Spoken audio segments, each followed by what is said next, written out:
Dikala kita di sini masih berhibur dengan keterlaluan, mereka di sana sedang berperang, memerah keringat, mengorbankan darah untuk mempertahankan agama. Dikala kita di sini masih membazirkan makanan, mereka di sana sejuk, kelaparan, kebuluran. Baik Datuk, apakah pendapat Datuk kepada golongan kita di Malaysia khususnya yang tidak cakna ataupun tidak mengambil berat langsung berkaitan dengan peristiwa peperangan ini, Datuk? Datuk. Bismillahirrahmanirrahim. Manusia ni dalam hidup dia akan mengambil berat tentang perkara yang dia sayang dan ada hubungan rapat dengan dia. Kalau kita tak sayang, kita tak ada hubungan rapat dan kita tak rasa itu penting dalam hidup kita, kita tak akan ambil berat. Itu adalah tabiat manusia. Apa yang berlaku di Palestin ialah sebahagian daripada saudara-saudara kita. Sebahagian orang dia hanya react kepada apa yang berlaku di media sosial. Orang semua cakap pasal boykot, pasal lawan Israel, dia lawan. Tapi apabila media sosial itu turun, dah kurang bincang, dia pun dah tak bincang. Itu tanda reaksinya berkaitan hal tersebut kerana adalah reaksi semasa yang mana dia dipengaruhi oleh keadaan sekelilingnya. Oleh kerana orang moden hari ini asyik tengok yang ini saja, maka otaknya duk ada di sini. Selalu tengok isu Palestin, dia pun semangat Palestin. Apabila habis, media sosial tak bangkitkan lagi, padahal perang di Palestin belum berhenti. Israel membunuh setiap hari dan mereka juga terbunuh, alhamdulillah. Kita pun tak beri perhatian, bahkan yang boykot dah tak boykot lagi kan, yang mana marahkan Israel dah tak marah lagi. Ini adalah perkara yang menunjukkan kalau itu berlaku, marah kita kepada apa yang berlaku di Palestin yang dibuat oleh Israel tidak berdasarkan kepada keimanan kita. Allah Subhanahu wa taala menyebut, innamal mu'minuna ikhwah. Orang mukminun bersaudara. Artinya apa yang berlaku itu saudara kita. Allah Subhanahu wa taala menyebut, al-mu'minuna wal mu'minat ba'duhum awliya'u ba'd. Orang mukminun dan orang mukminat, orang yang beriman, sebahagian mereka menjadi pembela, menjadi penolong kepada sebahagian yang lain. Bahkan Allah menyebut, la tajidu qauman yu'minuna billahi wal yawmil akhir yuaduna man haddallaha wa rasulahu. You will not find a people who believe in Allah and the last day having or making friends with those who oppose Allah and His Messenger. Kamu tak akan dapati orang-orang yang beriman pada Allah dengan Allah dan Rasulnya tiba-tiba dia having affection, boleh rasa kesian, sayang, ataupun boleh ada hubungan dengan orang-orang yang menentang Allah dan Rasulnya. Allah kata, kamu tak akan dapati wahai Muhammad, walau kanu aba'ahum aw abna'ahum aw ikhwanahum aw ashiratahum, kalaupun sekalipun orang-orang itu bapa-bapa mereka, anak-anak mereka, kaum kerabat mereka, ataupun saudara mara mereka, ataupun kaum kerabat mereka. Itu satu perkara yang paling penting di dalam agama yang dinamakan konsep al-bara. Al-bara bermaksud seorang muslim mukmin berlepas diri, tidak akan bersekongkol dengan orang-orang yang menentang Allah dan Rasulnya.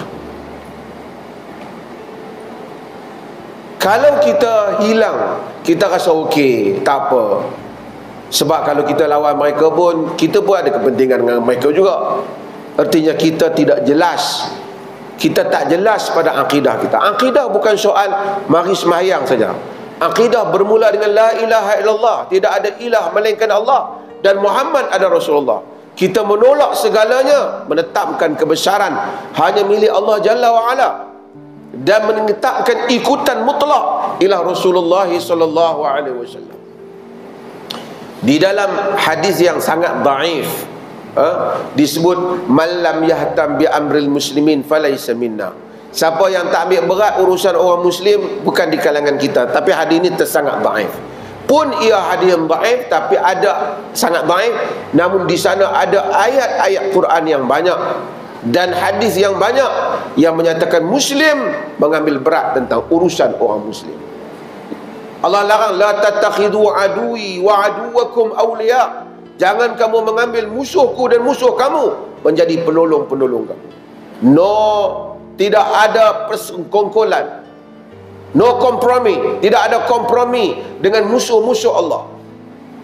Sebab itu kita tak boleh buat apa. Sekurang-kurangnya kita berdoa dan bertindak dengan apa dalam jangka keupayaan yang boleh kita buat. Nabi SAW apabila tengok orang Islam kena dikepung, yang masuk Islam di Mekah tak boleh hijrah ke Madinah, mereka kena tindas, Nabi solat, Nabi doa. Di negeri Perlis ni solat setiap waktu kita baca kunut. Di sini baca tak? Baca kan. Kita arahkan baca kunut, kunut nazilah, kunut nazilah, kunut kerana berlaku peristiwa. Nabi doa, Allahumma anjil Walid ibn Walid. Ya Allah, selamatkan Al-Walid ibn Walid. Al-Walid ibn Walid ialah Al-Walid ibn Walid ibn Mughirah ialah saudara kepada Khalid bin Al-Walid. Masa tu Khalid Al-Walid tak masuk Islam lagi. Dia masuk Islam, tapi dia tak boleh nak lari mari ke Madinah. Nabi doa supaya Allah selamatkan mereka. Wa Ayyash bin Abi Rabi'ah, supaya Ayyash bin Abi Rabi'ah, Nabi minta supaya dia juga selamat. Dan Nabi SAW juga doa kepada orang Islam. Nabi SAW kata, Allahumma anjil mustada'afina minal mu'minin. Ya Allah, selamatkanlah orang-orang mustada'afin di kalangan kaum muslimin. Nabi doa dalam qulub. Allah masdud wata'aka ala mudar. Nabi doa agar Allah ambil tindakan pada Mudar, kabilah Mudar tu, kerana mereka itu telah menentang agama. Sebab tu sekurang-kurangnya kita doa. Kita doa. Dan ini adalah antara benda yang kita buat. Salahuddin Al-Ayyubi, Salahuddin Al-Ayyubi, kita baca banyak sejarah Salahuddin kan, yang membebaskan Al-Aqsa. Dia kata kalau Salahuddin ni kurang tersenyum. Orang kata dia, kenapa kau tak banyak tersenyum, tak ketawa? Dia kata, kaifa adhaku wal qudsu asir. Bagaimana aku nak ketawa sedangkan Al-Quds masih lagi dalam tawanan. Di atas semangat itu dia membebaskan Al-Aqsa. Tu ni anak-anak ataupun adik-adik pelajar yang ada ni, kita nak jadi orang hebat, kita kena mempunyai jiwa yang hebat. Orang yang jiwa yang kerdil, dia tak ke mana. Manusia dia akan boleh ukur tentang diri dia sendiri dengan besar mana jiwa yang ada dalam diri dia.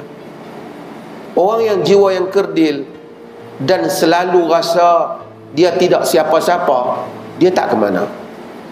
Tapi orang yang jiwanya tidak kerdil, dia akan dapat berbuat sesuatu. Kadang-kadang kita buat satu tindakan, Allah, kalau aku tak buat pun dia pun Israel dia menang, macam tu juga. Ni orang yang jiwa kerdil. At least I will do something.